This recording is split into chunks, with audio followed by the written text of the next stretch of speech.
Now, Post Toasties, the heap good cornflakes, is proud to present Gunsmoke.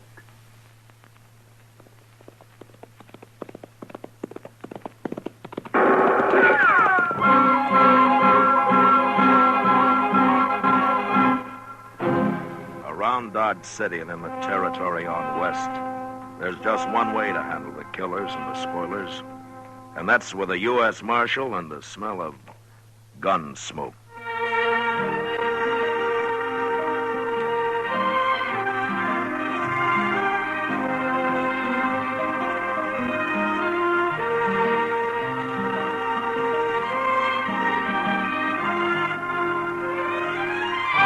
Gunsmoke, the story of the violence that moved west with young America.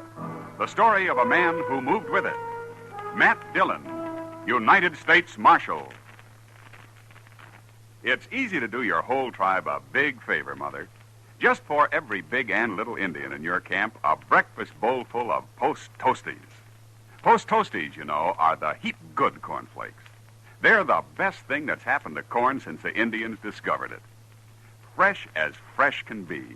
Say, Post Toasties are cracklin' crisp. Sweet kernel corn flavor. Toasted. That's Post Toasties. Post Toasties are packed with nourishment, too.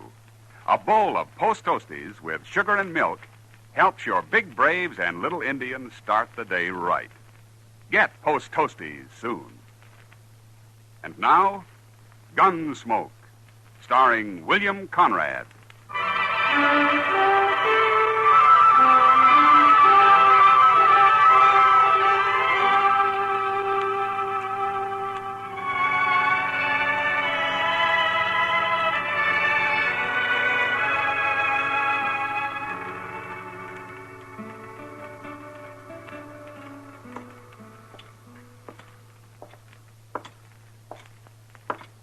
You're a stranger in Dodge, Marshal. Well, I've only been gone a week, Sam.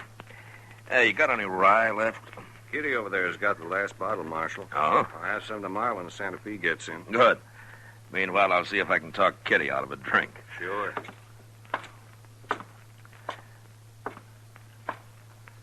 I heard you were back, Matt. How are you? Hey, you been saving that bottle for me, Kitty? You know, I never drink rye. Thanks.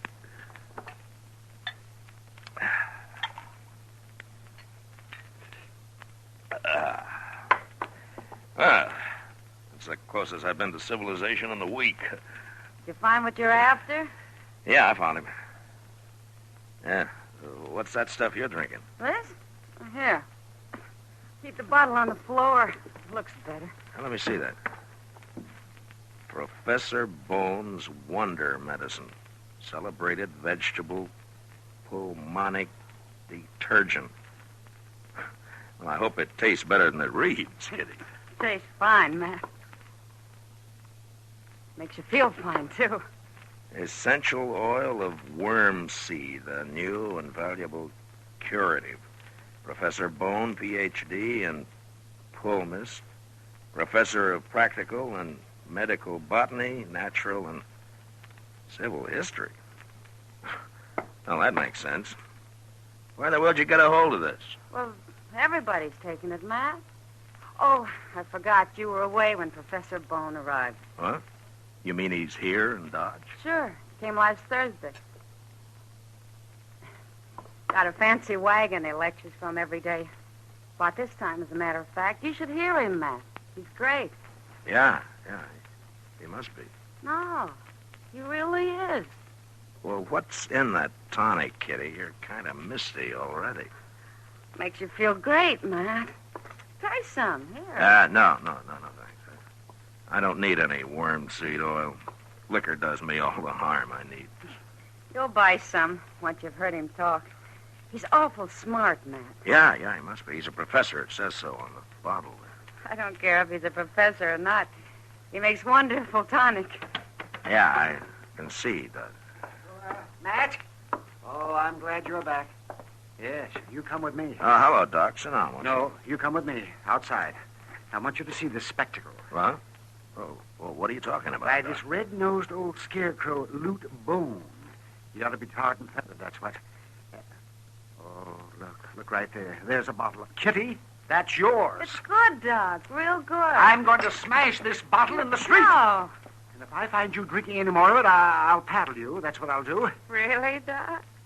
Oh, you see what it does to people? Come on, Matt. Okay, Doc, I might as well find out what this is all about.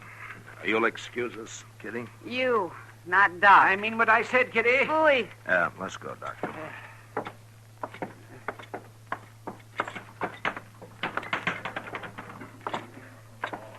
There's his wagon. And look at that crowd of fools. What's so wrong with it, Doc? I'll tell you later. First, I want you to hear him talk. The man's demented, that's what. There he is, Matt, yes. Is he standing in the back of his wagon there? Yes. He's finished entertaining them now. We're just in time for the serious part. Yes, ladies and gentlemen, I discovered the formula for this famous elixir while serving as personal surgeon to the king of Santo del Rio. Oh, that liar. Easy, And Doc. since that Let's listen. time, Professor Bones' Wonder Medicine has cured more than 3,000 cases of ague, 2,500 of chronic inflammatory rheumatism, 2,000 of green sickness, 1,000 of mercurial diseases, 1,500 of liver infections, and 6,000 of general debility. Matt, he ought to be hung. It purifies, cleanses, and strengthens the fountain springs of life, and infuses new vigor throughout the entire body. In fact, my friends, Professor Bones' Wonder Medicine will cure all disorders incident to the human race, without exception, no matter what the age, circumstance, or place of residence of the afflicted patient. Hey, Professor, I live over near Stinking Springs. Will it cure me? You're drunk. Quite a day ever since I was weaned, Professor. I pity you, my friend. Professor, when I was 12, I got drunk and went to sleep at a hackberry tree. I never did find out how I got down. Oh, don't laugh. Ladies and gentlemen, don't laugh. Pity the poor man, the poor wretch.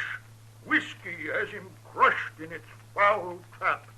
His eyes rheumy, his brains awash, his manhood's gone. Are you shut up? Whiskey, I tell you, whiskey did it. Any more talk about me, I'll put a bullet in you, Professor. Evil man, drunken specter. I'm telling you, no more.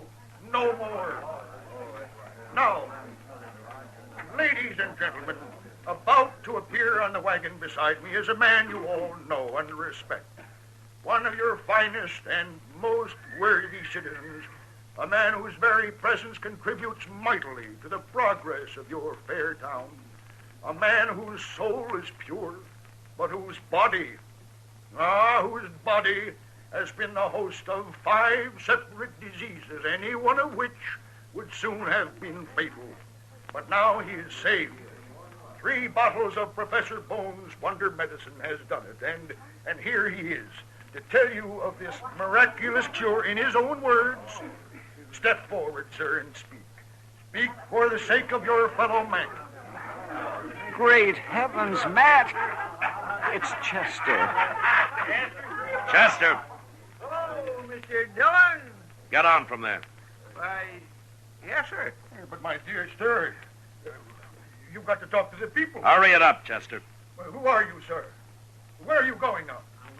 No, come back here, you. Come back. Just go on with your lecture, Professor. Never mind about him. You sure picked the wrong fine citizen, Professor. Hey, Professor, Yes, what? this here stuff of yours will cure anything? Anything, my friend. Every disorder known to the medical faculty. Well, my old man is 80, and he's got a beam stuck in his foot. No, now shut up, all of you. It's but true. How about it, Professor, will it? I've come to see your father, sir. I'll visit him as soon as I'm able to pass a few bottles down among the good people gathered here. Thanks. Hello, Mr. Dillon. Doc? Come on, let's get out of here. Chester. Only 50 cents Of a all bottle. people. Only 50 cents. tenderest. Who'll be the first? I suppose he's got you all doped up with that stuff, too, Chester? Oh, it makes you feel great, Doc. Is that why you were up there? No, sir. I got a deal with the professor. He pays me $2.50 a day and gives me all the medicine I can drink. Free. It's idiots like you that made it possible for such quackery, Chester. Now, here, Doc, I'm not an idiot. You've been acting like one, but that's not what's important. Matt, I've analyzed some of Bone's so-called medicine. It's got opium in it, for one thing. Well, you think it's dangerous? Of course it is. People can get in the habit, and what's worse is something is wrong with them, and they're taking the stuff. They wouldn't find out until it's too late. You've got to stop this business, Matt. Yeah, I suppose you're right, Doc. Either you stop him or by heaven, I'll shoot him. Now, I'm serious, Matt. All right, Doc, all right. I'll talk to him a little later. And meantime, you stay away from him, Chester. Yes, sir. I'm sorry, Mr. Dillon. I didn't know.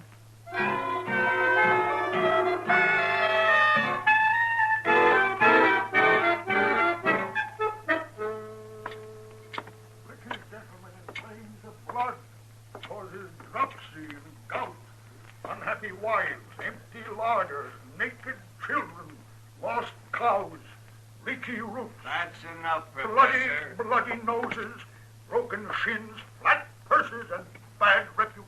I said that's enough of that, Professor. Now get out of here before I break a bottle of good whiskey over your head. You're a destroyer of men, agent of the devil. Oh, shut up. Nobody's going to preach against liquor in my place. I'll fix you. All right, boys. hold it, I'll- Sam, hold it.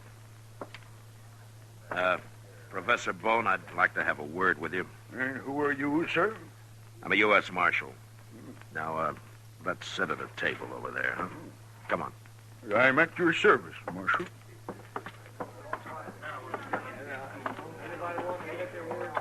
Why don't you sit down? Thank you. And to what do I owe this honor, sir?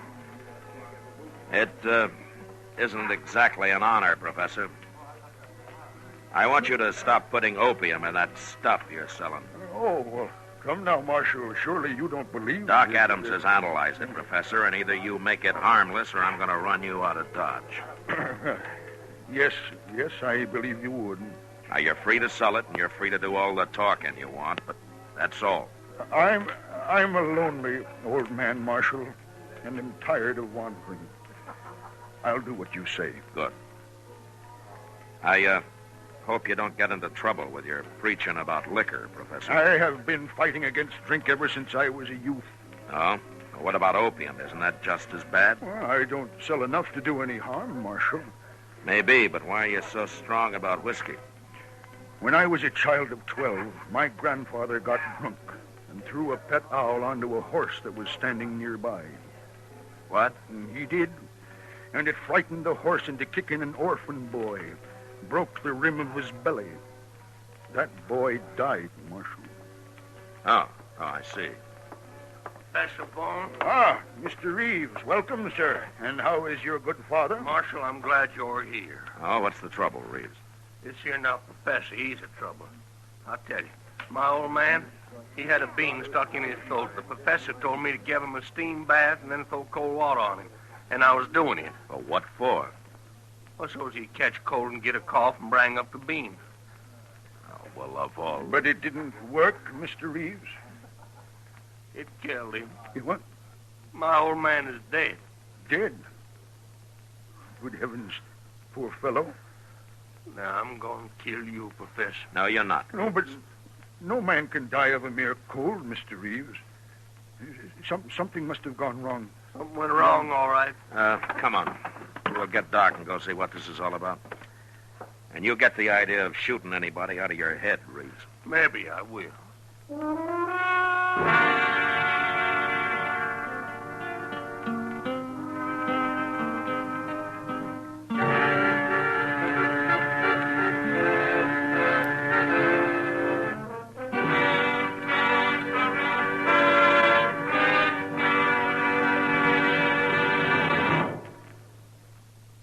Say, what goes on at your house at breakfast?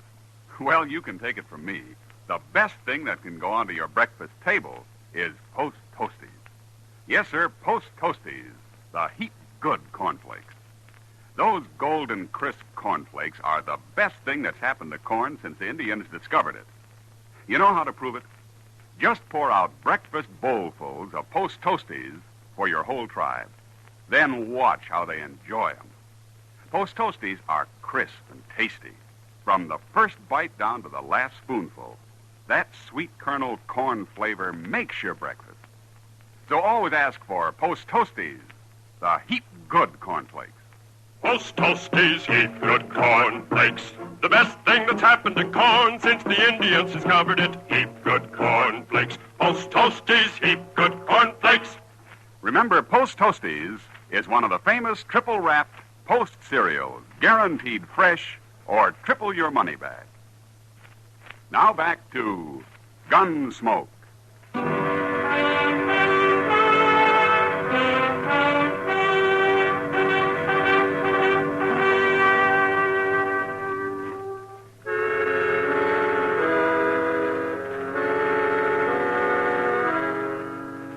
Professor Bone wasn't a normal, everyday type citizen, but he wasn't a murderer either. And whatever had gone wrong and killed Reeves' father couldn't be blamed entirely on him. Reeves had been a fool to follow his advice in the first place. Doc told him so, too, in as many ways as he could think of. We found the old man still lying in the steam bath Reeves had made. All he'd done was to dig a big hole in the ground with a fire pit in the middle and then stretch some canvas across the top for a roof. Doc climbed down into it, and after a few minutes, he came back out again. Well, Reeves, all I can figure is your father died of a heart attack.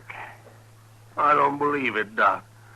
That old man was strong as a bull. Well, I know that, but there's nothing else that could have caused it. How long did you have him in there, Reeves? Oh, maybe half hour, Marshal. He was having a fine time when I left him. He poured a whole jug of vinegar on them rocks. I went up to the house to get some more. Oh, wait a minute. What'd you say? Vinegar? Sure. Professor here said it'd help him to sweat. Wait a minute here. Yeah.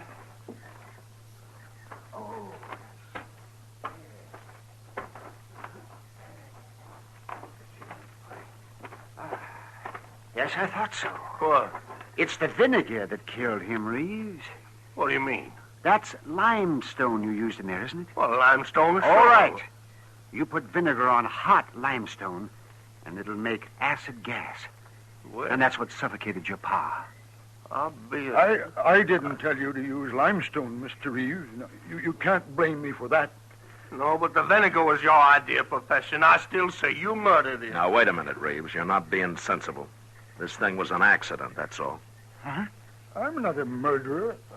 I never hurt anybody in my You life. don't even know what you do, you old fake. Selling that slop of yours, loaded with narcotics. Did you tell him to stop that, Matt? Yeah, Doc. He said he would. My medicine is as pure as the dew, gentlemen. A newborn babe could drink Don't it. let me catch you giving handy newborn babes. I'm going to analyze it every day you're here. And I hope that won't be much longer. Oh, I'm a lonely old man, sir. The only home I have is in my wagon. Well, then go live in it somewhere else. Huh? You've caused enough trouble around here. Doc, take it easy on him. But am I to be banished from the face of the earth? Am I not a man like any other man? Do you think I have no heart, no feelings, no soul? Well, why don't you just shut up and get out of here? I want to bury my old man. I would gladly help you in that task, Mr. No, sir. No, sir, not you. Not by a long shot.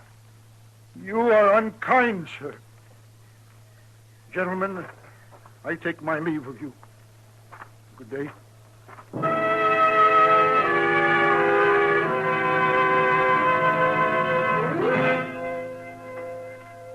For some reason, the three of us stood there in silence and watched Professor Bone walk away. He stopped once and glanced back at us for a moment, then went on. Later, when we got back to Front Street, his wagon was gone, and we figured probably that'd be the last that we'd see of him.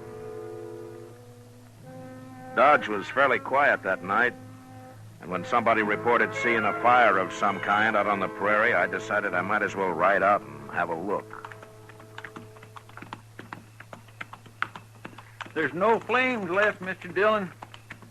I guess it must be all burned out. I don't remember a house of any kind around here. I wonder what it was. Well, maybe just a prairie fire that didn't get really started. Yeah. Oh, there's something, Chester. Over there. Yeah. I can see a few coals.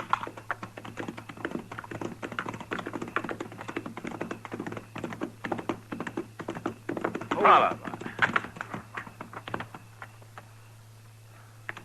Why, it's a wagon, Mr. Dillon. It's all burned up. That's Professor Bone's wagon, Chester.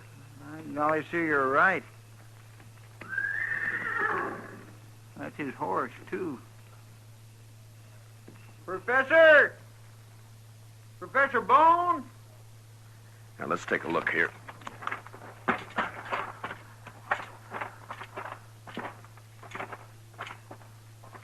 Where in the world could he be, Mr. Dillon? I don't know, Chester. Look out now. I'm going to move some of this. Yeah, I'll help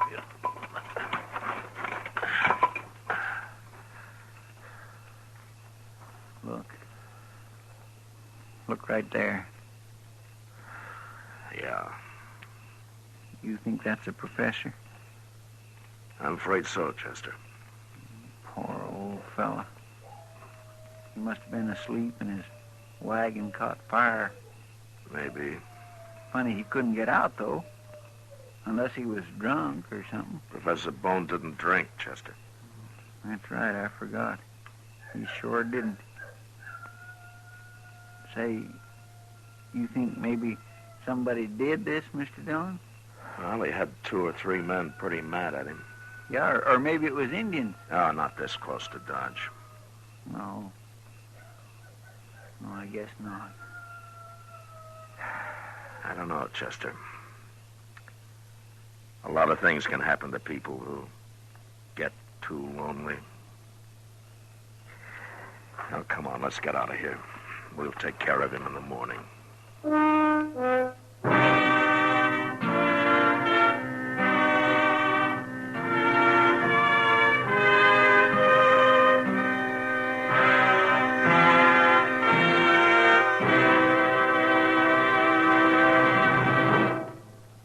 In just a moment, we'll tell you about next week's adventure on Gunsmoke.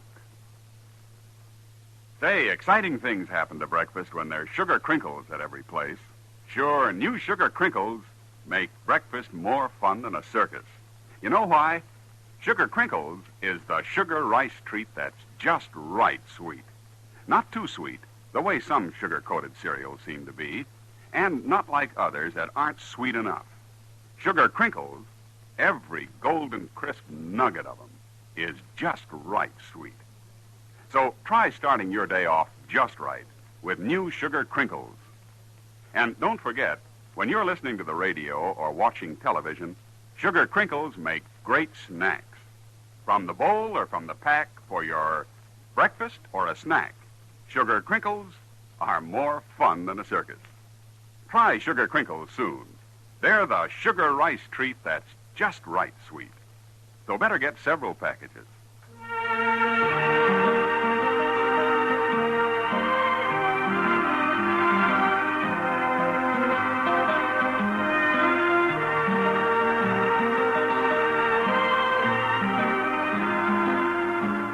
Gunsmoke, under the direction of Norman MacDonald, stars William Conrad as Matt Dillon, U.S. Marshal. Tonight's story was specially written for Gunsmoke by John Meston, with music composed and conducted by Rex Corey.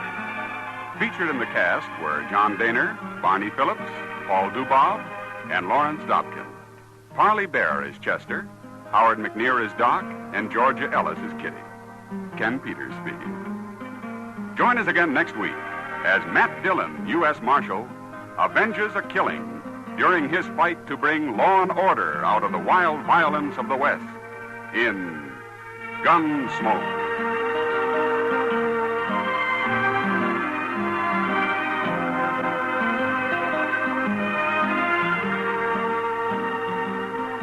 Listen next week at this time when Gunsmoke will be brought to you by Sugar Crinkles, the sugar rice treat that's just right sweet.